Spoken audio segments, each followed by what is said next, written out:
Listen to part 2 of the story. Complete the statements. Explain your choices. Part 2. After the good news, the family appeared on TV for interviews. On CNN, Falcon was asked why he had stayed in the garage that whole day. Falcon turned to his parents and responded, "You guys said that, we did this for the show." And on 2 other programs the next day, when interviewers asked his father about that statement, Falcon got nauseous and vomited on TV, clearly very nervous about the whole affair. News agencies began to be suspicious that perhaps the event had been a hoax after all, and the police and other local government authorities began to investigate. One thing authorities discovered was that the balloon could not have carried the weight of a child, so the claim that Falcon was in it could never have been true. More information was discovered about Falcon's father.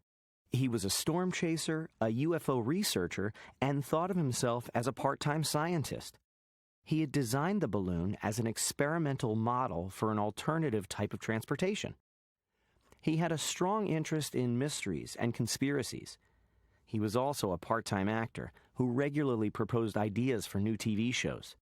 For example, one in which he would explore wacky scientific mysteries. He even had an idea for a reality show featuring his own family. Later, Falcon's mother, Mayumi, finally admitted she had known that her son was hiding in their home, and that both parents had instructed their children not to tell the truth to the police or news media.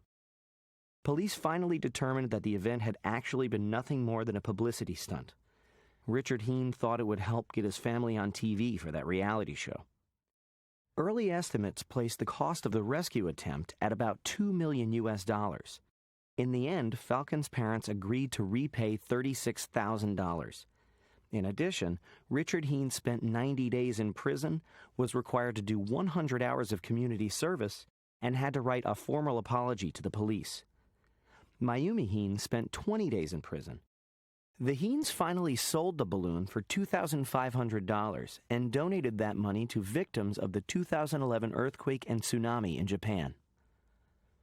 Many people noted that most TV reporters had presented the story as true right from the beginning, even though there were clear questions about whether or not the boy was even in the balloon. Some reported that Falcon had fallen out of the balloon without having confirmed that information either. Some critics also questioned the judgment of providing live TV coverage of the balloon when a 6-year-old child could have been seen falling to his death. In the end, many concluded that competition among news agencies to report this moving story caused many to focus on being first instead of getting the story right.